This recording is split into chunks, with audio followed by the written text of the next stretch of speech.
9 millions d'habitants en Israël, 1,8 million d'Israéliens vivent en dessous du seuil de la pauvreté. Il était peut-être temps de réagir. Nous avons le plaisir d'accueillir au micro et au studio de Kalita, le président de Kalita, Marc Eisenberg. Bonjour. Voilà, bienvenue. Et Jo Zriem, médecin, mais aussi très impliqué dans tout ce qui concerne la Tzedaka. Il a longtemps présidé la Tzedaka en France. Bonjour Jo Zriem. Bonjour à vous. Alors, vous êtes préoccupé par ce rapport de la tête qui, chaque année, est de plus en plus alarmant. Absolument. Et nous nous intéressons spécialement, mais pas seulement, comme vous le savez, à la communauté francophone en Israël. Et nous nous rendons compte qu'il y a d'énormes problèmes de francophones en Israël qui vivent sous le seuil de pauvreté. Ça représente des milliers de familles. Ça veut dire quoi, vivre sous le seuil de la pauvreté en Israël ? C'est un chiffre qui est donné par les organisations internationales, donc c'est le même dans tous les pays. Et ça veut dire que c'est un montant de revenus global, prestations sociales comprises, qui ne permet pas, normalement, de se nourrir correctement. Okay. Et donc, ça concerne des milliers de francophones et, comme vous l'avez entendu, des centaines de milliers d'Israéliens. Et quand on s'occupe, comme le fait Kalita, d'essayer d'améliorer la vie des Olim en francophones en Israël, mais quand, de manière générale, on essaye d'aider la communauté juive dans le monde en faisant des actions qui sont toutes magnifiques, faire connaître mieux Israël par des voyages, par exemple, aider l'éducation des enfants à l'école, comment améliorer avec de nouvelles techniques. On fait plein de choses et on oublie parfois que le plus important, c'est que chacun ait de quoi manger. Et donc voilà notre réflexion, et voilà pourquoi Jo, qui a l'habitude de ce travail social, notamment quand il avait ses responsabilités en France au Fonds social, a rejoint Kalita pour nous aider à améliorer sur le terrain cette situation. D'abord à en prendre conscience, parce que tout le monde pense ici que les Olim français sont des gens qui ont plein d'argent. Ça n'est pas la situation. C'est quelque chose qui, si vous permettez, c'est quelque chose que nous avons découvert. Nous en avions plus ou moins la sensation, mais c'est quelque chose que nous avons découvert. En créant Kalita, nous ne pensions pas être impactés aussi violemment et aussi fortement par les problèmes sociaux. Oui, et nous avons été sollicités. C'est important de le préciser parce qu'au début, l'objectif de Kalita n'était pas de s'occuper du social. L'objectif de Kalita était de faire mieux entendre la voix des associations francophones envers les différents ministères pour avoir des budgets pour aider les Olim. Mais on espérait que c'était plus pour l'éducation, pour améliorer l'habitation, pour le travail. Et on se rend compte que la première nécessité, encore une fois, c'est d'avoir de quoi manger et de quoi payer son loyer à la fin du mois, et que ça, aujourd'hui, ça concerne beaucoup de francophones. N'est-ce pas, Jo ? Tout à fait. Et à cet égard, d'ailleurs, la création de Kalita, qui est un événement important dans le ciel israélien, dans le ciel francophone israélien, qui a apporté des services remarquables, extraordinaires, qui est venu aider les associations existantes en les fédérant. C'est dans ce continuum d'action que nous avons découvert à ce moment ces problèmes sociaux.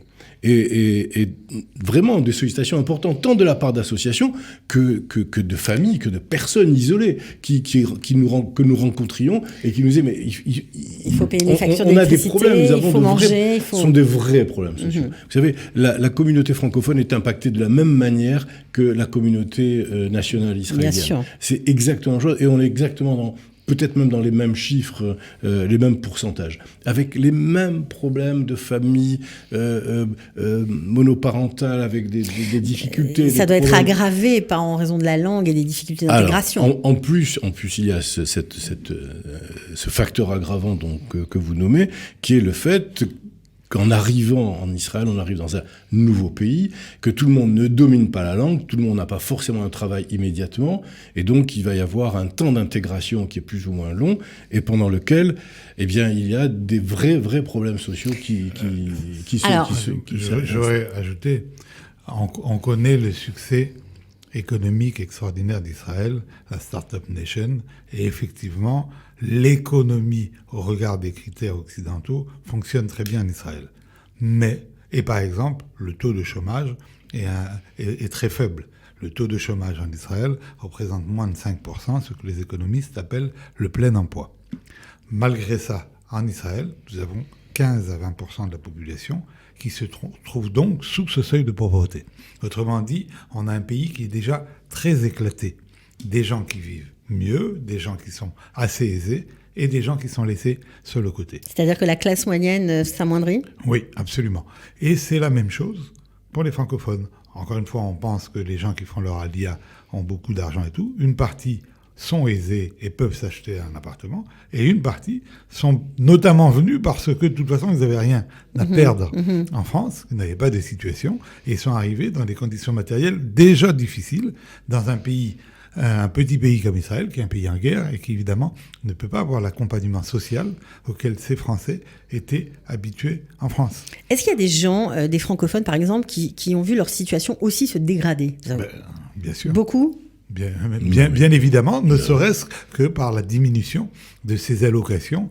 La liste nous prendrait beaucoup de temps de ce qu'on peut recevoir en France. L'allocation logement, l'allocation parents isolés, les allocations familiales, etc., etc. Israël ne peut pas concurrencer. Alors même si Israël fait des choses magnifiques, il faut reconnaître qu'il n'y a pas un pays dans le monde qui fait autant pour les migrants, pour les bénéficiaires de la loi du retour qu'Israël. Il leur donne de l'argent, mais sur la durée, c'est totalement insuffisant. Alors, vous avez décidé, j'imagine en collaboration avec Kalita, de prendre le relais, de faire un petit peu à l'instar de la société civile israélienne. C'est ça ? Parce qu'il y a beaucoup d'associations qui s'occupent d'aider. Vraiment, quand avec Marc, nous avons commencé vraiment à penser l'histoire de l'aide aux Olim, c'était pas l'action sociale n'était pas l'action principe, c'était pas ce qui est arrivé en premier, c'était vraiment au départ aider les Olim francophones à s'intégrer et à vivre mieux. Alors maintenant que vous avez fait ce constat, qu'est-ce qu'on fait ? Ce qu'on a fait d'abord, je tiens à le dire, c'est qu'on a aidé financièrement ce que fait Kalita tous les jours un certain nombre d'associations, dont des associations sociales. Mais on se rend compte que ça ne suffit pas encore. Voilà. Oui, tout à fait. Il y a aussi dans un des volets de l'action, des actions de Kalita, il y a aussi l'aide aux associations financière, une aide financière. Bien sûr. Mais pas que financière. Une aide aussi en service, une aide en formation. Enfin, il y a plusieurs volets dans lesquels Kalita a développé son savoir-faire. Et aussi une aide financière. Et cette aide financière est destinée à des associations sociales francophones qui aident ces olives. Mais ça ne suffit pas. Ça ne suffit pas, et compte tenu du grand nombre de ces personnes qui sont vraiment dans de grandes difficultés, nous avons réfléchi à comment essayer de travailler un peu plus activement, et donc avec Marc m'a demandé de prendre la responsabilité, la présence d'Israël Tzedaka, qui sera un organisme qui va aller un peu plus loin dans l'aide aux Olim par la création d'un fonds, d'un recueil d'argent pour aider ces personnes qui vivent très mal. D'accord, donc c'est pas simplement une opération, c'est vraiment quelque chose qui s'inscrit dans la durée. C'est une prise de conscience réelle et surtout un engagement que nous avons aujourd'hui, et Marc l'a dit et l'a répété, et c'est un engagement véritable sur la durée, car nous ne pouvons pas aujourd'hui laisser nos frères qui sont dans le besoin sur le côté. Donc, alors, encore un mot pour expliquer qu'en Israël, il y a des associations qui font un travail remarquable au niveau social. Mais ce sont généralement des petites organisations en ce qui concerne les francophones, et des organisations qui sont localisées. Une association à Ashdod, une association à Netanya, etc. À Jérusalem. À Jérusalem. Et il y a des francophones qui sont dans le besoin partout dans le pays. Ce qui fait que nous, même à Kalita, dans les bureaux, nous recevons des appels d'extrême urgence toutes les semaines de quelqu'un qui n'a plus de quoi payer son électricité, qui va être coupé, enfin, en dernier ressort. Donc jusqu'à présent, vous relayez aux associations ? On relaye aux associations, mais en se rendant compte que, notamment pour ces problèmes géographiques, notamment pour des problèmes de taille d'association, ce qui est fait est insuffisant. Alors, vous allez créer un fonds, si j'ai bien compris, et pour lancer la création de ce fonds, une opération. Bien sûr, ça va démarrer par une opération qu'on va appeler Israël Tzedaka, et une opération qui va avoir lieu à un moment très choisi pendant l'année, c'est pour Purim, puisque vous savez qu'il y a une grande mitzvah à Purim, c'est Matanot Laevionim, il faut donner de l'argent aux pauvres. Donc la veille de Purim, on aura l'occasion d'en reparler, on va faire appel à votre générosité pour aider ces Olim francophones dans le besoin, sachant que toute personne a une obligation de maaser, même si elle-même bénéficie de l'aide financière d'autres. C'est pas parce que vous bénéficiez d'une aide, tout le monde a une obligation de donner à l'échelle de ses moyens. Et je répète, on est très sollicité, on donne beaucoup d'argent pour beaucoup de causes. N'oublions pas que la cause principale, c'est que chacun, dans ce pays, comme ailleurs, puisse manger et donner à manger à ses enfants. C'est ça l'opération, c'est ça l'idée d'Israël Tzedaka. On est très content de travailler avec Josrienne sur ce projet. Oui, c'est des questions qu'il connaît très bien. Voilà. Et on va vous solliciter en argent, on va vous solliciter également en aide, les gens que vous connaissez qui peuvent nous aider. On a besoin de tout le monde pour qu'on puisse, dans la durée, diminuer ce nombre de personnes qui sont dans le besoin. Et également, j'ajoute encore un mot, on n'est pas là seulement pour leur donner à manger, on veut également leur apprendre à pêcher ou à chasser.